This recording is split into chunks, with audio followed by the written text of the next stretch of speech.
Muy buenos días, profesora. En esta oportunidad vamos a exponer sobre la semana 14, la tarea académica número 2, sobre el póster jurídico.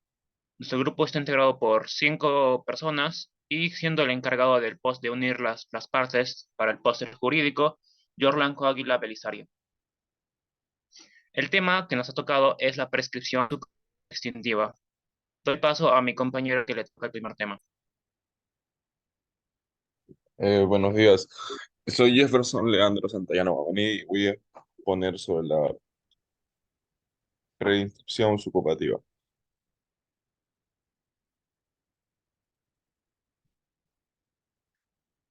Ya. La sucupación es un modo de adquisición de la propiedad frecuentemente invocado ante los tribunales, pero es al mismo tiempo una figura poco conocida por los aplicadores del derecho, quienes encontrarán en esta obra un tratamiento completo y actualizado de las distintas cuestiones que suscita la interpretación de las normas que regulan la preinscripción adquisitiva o usucapión, contenidas en el libro cuarto del Código Civil, donde aparece regulada junto con la prescripción extintiva.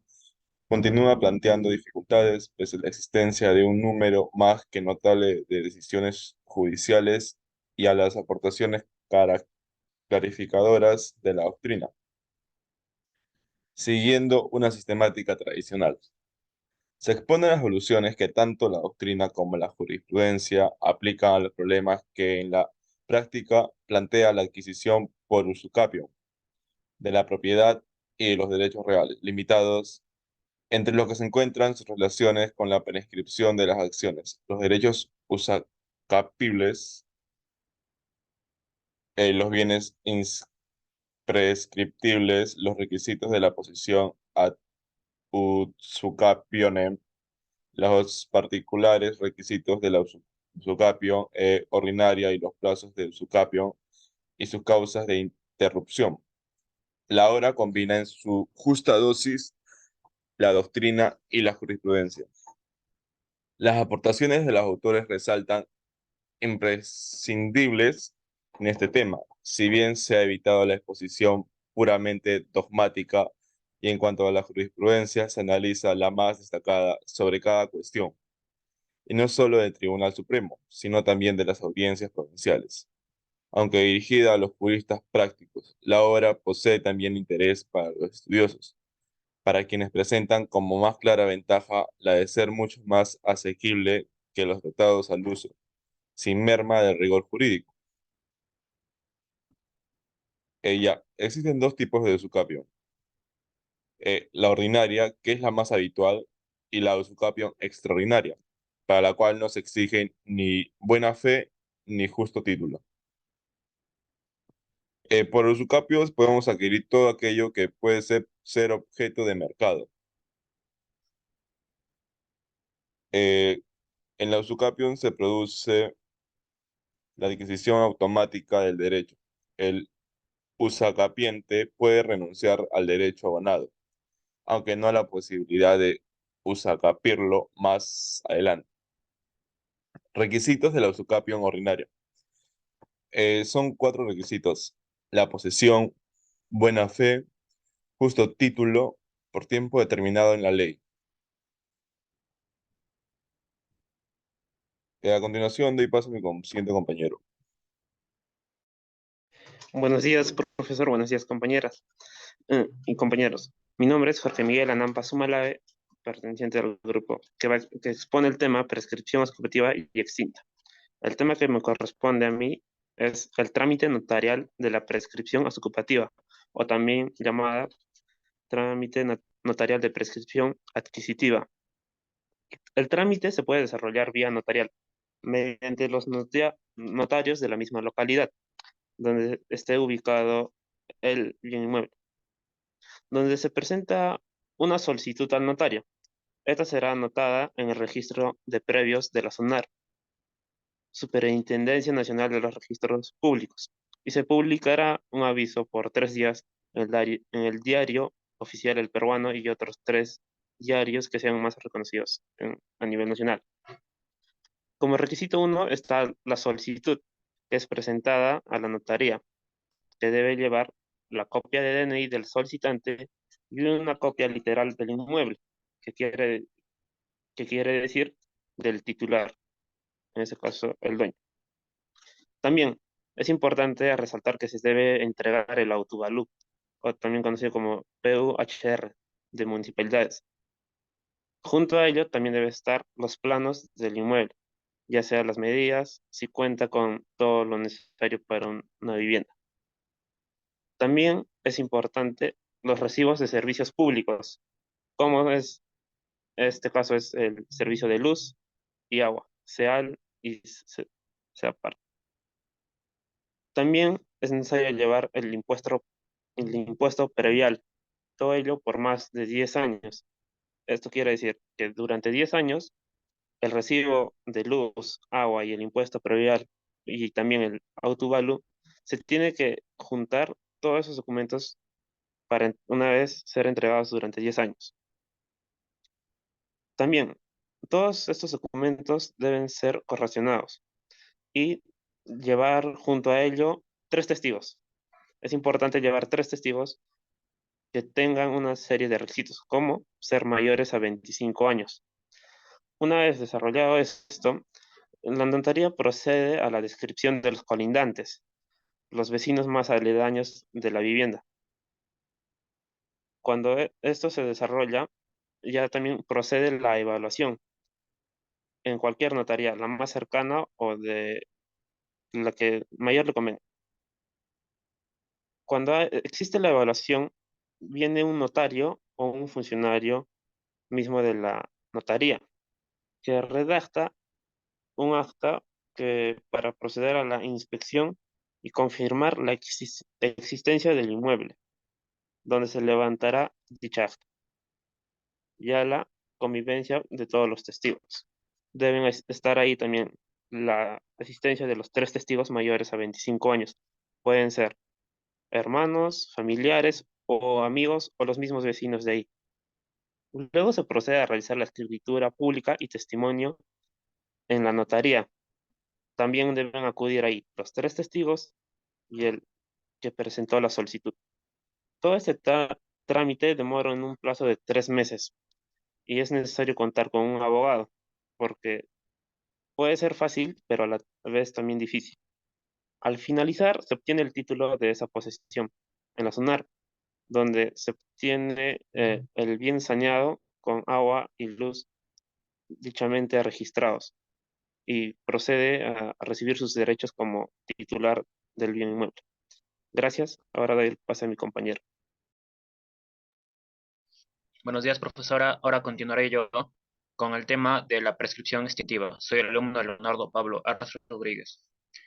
Comenzando, la prescripción extintiva es el medio de defensa de la parte demandada en la que exige una extinción del derecho, sanción y posibilidad de ejercer acciones por motivos de desinterés o inacción del titular durante un lapso de tiempo determinado por ley. Según el Código Civil peruano, en el libro 8, artículo 1000 de 1989, que es sobre la prescripción extintiva, nos dice que ésta extingue la acción, pero no el derecho mismo. También la prescripción extintiva desvanece la situación jurídica como consecuencia de la falta de ejercicio de la correspondiente acción protectora del derecho.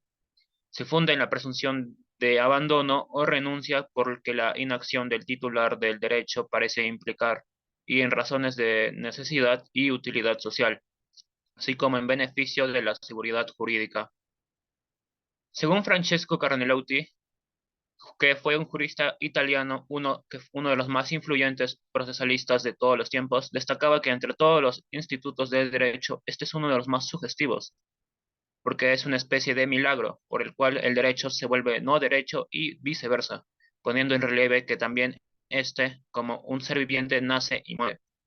La codificación peruana desde 1936 está dando un tratamiento dual al Código Civil, vigente desde el 14 de noviembre de 1984.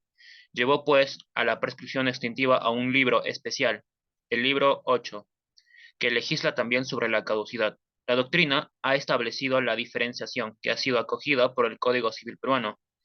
El Código Civil las diferencia pese a las confusiones que ofrecen, pues para la prescripción extintiva se extingue la acción, que debe interpretarse como la pretensión más no el derecho, mientras que para la caducidad se extingue el derecho y la acción correspondiente, ya no entendida como pretensión, sino como el derecho de acción, y esto es como derecho a la jurisdicción.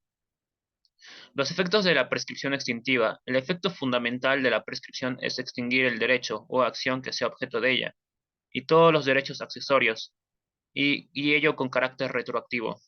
Para que la prescripción produzca sus efectos es menester que sea alegada, pues tiene la naturaleza de una excepción, que si no se invoca no puede ser estimada de oficio por el juez.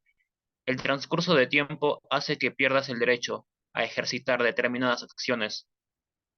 Y ahora, ¿a qué plazo de tiempo se refiere? Depende de si nos hallamos ante acciones reales, que es aquellas que se refieren a bienes inmuebles o personales, que son acciones entre personas. También la prescripción puede ir en favor o en contra de personas naturales, personas jurídicas y entidades públicas y privadas. Sus antecedentes históricos. El antecedente histórico de la prescripción se remonta al derecho romano, que le dio el perfil de la institución jurídica, habiendo en el tiempo precedido la prescripción usucapiva a la prescripción extintiva. El emperador Teodosio II, en el año 424, promulgó en su constitución una excepción, en la cual el deudor podía oponer una excepción contra la acción del acreedor, no usada en un término de 30 años.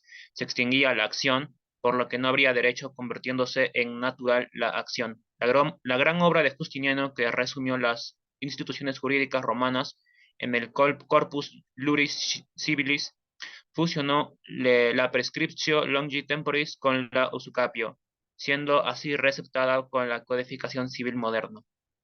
La prescripción extintiva en la codificación civil moderna. La prescripción fue receptada básica y fundamentalmente por la codificación civil. Así, en 1804, el Código francés la legisló en sus dos modalidades, como usucapión y prescripción extintiva, estableciendo que la prescripción es un modo de adquirir o de liberarse por transcurrir un espacio de tiempo en las codificaciones determinadas por ley, para luego desarrollar un tratamiento unitario tanto en lo atendiente a la prescripción adquisitiva como en lo correspondiente a la prescripción extintiva. El tratamiento, el tratamiento que el Código Napoleón dispensó a la prescripción influyó en los códigos del siglo XIX. Su clasificación se distinguen por la duración de sus plazos, como largo plazo, que pueden ser de acción ordinaria en materia de obligaciones o acción a petición de diferencia; corto plazo, que se dividen en 3, 2 y 1 año; y prescripciones especiales, que son como por ejemplo las acciones posesorias. Sus requisitos son las reglas comunes a toda prescripción. También son la acción prescriptible, que es en base a regla general. También es la inactividad de las partes. Distinguir entre sí la interrupción civil y natural de la acción. Y por último, el tiempo de prescripción. Un ejemplo de prescripción extintiva sería que el dueño de un inmueble ha sido inactivo y dejó al abandono una posesión por un lapso de tiempo de, digamos, 8 años. A propósito de un poseedor irregular que ha poseído el inmueble por el mismo lapso de tiempo, se entiende que que el dueño pierde, y ahí se extingue su derecho a ejercer su acción ordinaria para reclamar su dominio, que es una acción reivindicadora. Ahora daré paso a mi siguiente compañera, que hablará sobre el siguiente tema. Muy buenos días, profesora, compañeros. Mi nombre es Yasmín Maima y ahora me va a tocar lo que es poner las características de la prescripción extintiva. Empiezo con el fundamento de la prescripción extintiva. Bueno, hay en la doctrina de interés por conocer el fundamento de una institución, su razón de ser o la finalidad que cumple del ordenamiento jurídico, es porque piensa que su averiguación sin duda ayuda a la hora de interpretar la regulación de aquella, en el caso que no se ocupe unánimemente la opinión de la seguridad jurídica, ¿no? Es el fundamento y la razón de existir de la prescripción extintiva. La llamada opinión subjetiva, que veía de una presunción de abandono o renuncia en el derecho prescrito, puede estimarse ya superada, Pues bien, a mi juicio, quizá esta explicación de instituto pueda revisarse. Bueno, cuando se habla de institución, me da la impresión de que apenas se explique algo cuando se afirma que es un principio general del derecho, es el fundamento de aquella. Bueno, ahora me voy con las características de la prescripción extintiva. Nos preguntamos ahora por las notas características de la institución. Bueno, nos permite de hacernos cargo mejor de su concepto y funcionamiento que ocurre. Sin embargo, que tampoco hay excesivo de acuerdo sobre aquella. En mi opinión, estas son sus notas más relevantes, ¿no? La prescripción no era, no que diga no opera automáticamente, sino es una virtud de la voluntad del deudor.